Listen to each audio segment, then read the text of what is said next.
जय श्री राम। आज के समय में हर एक मनुष्य अपनी इच्छा पूर्ति करना चाहता है।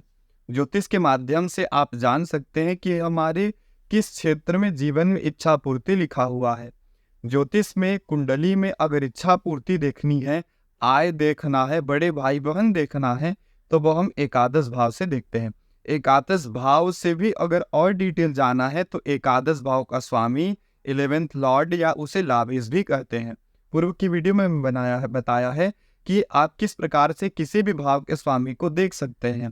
तो एकादश भाव का स्वामी कुंडली के 12वें भाव में कहीं ना कहीं हो सकता है। तो एक एक करके मैं आपको बताऊंगा कि प्रथम से लेकर के 12वें भाव में अगर आपका लाभेश या 11th लॉर्ड गया है तो उसका हमारे जीवन पर क्या प्रभाव है, क्या सावधानी हमें रखना चाहिए।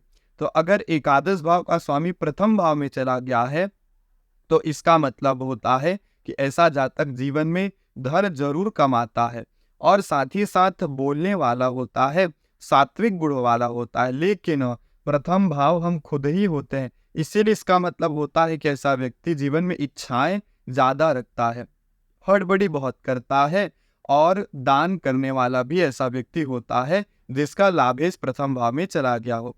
तो कुल मिलाकर के यह एक अच्छा स्थिति होता है। अगर एकादशेष दूसरे भाव में चला गया हो तो ये भी अनेक सुखों को व्यक्ति को प्राप्त कराता है। व्यक्ति धार्मिक होता है, इच्छा पूर्ति जीवन में जरूर होती है। एकादशेष जो है उसका अगर द्वितीय भाव धन भाव में जाना शुभ माना जाता है। ऐसा व्यक्ति कम खाने वाला, लोगों का अग्रणी होता है, नीति वाला, चंचल हृदय का और तीर्थ यात्रा करने वाला जीवन में होता है। अगर लाभेश तीसरे भाव में चला गया है तो इसका मतलब व्यक्ति ज्यादा घूमने वाला या फिर बोल सकते हैं घूम करके अपनी इच्छा पूर्ति करने वाला होता है। सभी कार्य में कुशल, पराक्रमी होता है और परिवार को चलाने वाला। इनके भाई जो है वो भी जीवन में सुखी रहते हैं। भाइयों का प्रिय और धर्म प्रिय ऐसा व्यक्ति होता है। अगर लाभेश चौथे भाव में चला गया है तो ऐसा जातक पिता का भक्त होता है, काम को ध्यान से करने वाला, अपने कार्य में रहने वाला होता है। इसका मतलब ये स्थिति शुभ मानी जाती है और पिता से इनको प्रेम होता है। ऐश्वर्यशाली ऐसा व्यक्ति जीवन में होता है। अगर लाभेश पंचम भाव में चला जाए तो ये भी सुख को बताता है, इच्छा पूर्ति को बताता है और बताता है कि आपको जीवन में इच्छा पूर्ति सलाहकारी के द्वारा, ज्ञान देने के द्वारा या लोगों की समस्याओं को दूर करने के द्वारा प्राप्त होगा। जितना जीवन में खुश रहेंगे उतनी इच्छा पूर्ति होगी। परिजनों का प्यारा, भोजन को अल्प करने वाला या फिर गिनी चुनी चीजों को खाने वाला, कवि प्रवृत्ति का और घर को प्रिय मानने वाला बुद्धिमान व्यक्ति ऐसा होता है। और शिक्षा में सामान्यतः सीखने में ये लोग अच्छे होते हैं। लाभेश छठे भाव में हो तो ऐसा व्यक्ति की इच्छा पूर्ति दूसरे के कार्य को करने से या सरकारी कार्य जिसे कह सकते हैं से होता है, लेकिन रोग लगा रहता है कभी न कभी। प्रवासी होते हैं और दूसरे के कार्य को करते हैं, शत्रु जीवन में ज्यादा होते हैं।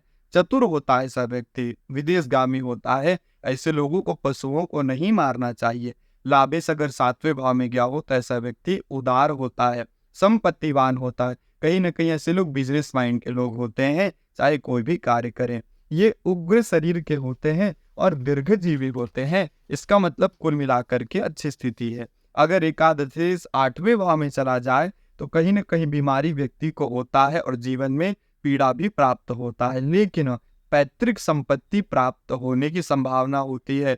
ससुराल का धन बोल सकते हैं या बिना मेहनत का धन इन्हें प्राप्त जीवन में हो जाता है, इच्छा पूर्ति होती है। साधना करने से, मंत्र जाप करने से इनको जीवन में इच्छा पूर्ति जरूर होती है। एकादशेष नवम भाव में हो तो ये भी अच्छा स्थिति है। धनी होता है व्यक्ति, सत्यवादी होता है, गुरु का प्रिय होता है, शास्त्रों को पढ़ने वाला या अधिक पढ़ने वाला, गुरु कृपा प्राप्त करने वाला, उच्च शिक्षा प्राप्त करने वाला और यात्रा करने वाला ऐसा जातक होता है। एकादशेष अगर दसम भाव में हो तो ये पिता से संबंधों को थोड़ा गड़बड़ी देता है या पिता से दूरी मतलब बताता है। और धन यश तो प्राप्त होगा, जीवन में माता से बहुत प्रेम होता है। अपने कार्य को प्रवीण है करने के लिए दीर्घायु। इच्छा पूर्ति किससे होगी तो जो भी कार्य करेगा उससे इच्छा पूर्ति होगी, ये बताता है एकादशेष का 10वें भाव में जाना। एकादशेष 11वें भाव में चला जाए ऐसा जातक बुद्धिमान होता है और लिखने कवि का शौकीन होता है, कविताओं करने का इच्छा पूर्ति जीवन में होती है। सामाजिक होते हैं और पारिवारिक लोग होते हैं। ये एक अच्छी स्थिति है 11वें भाव के स्वामी का 11वें भाव में ही होना। अगर एकादशी 12वें में जाए तो ये थोड़ा कॉम्प्लिकेटेड स्थिति होता है।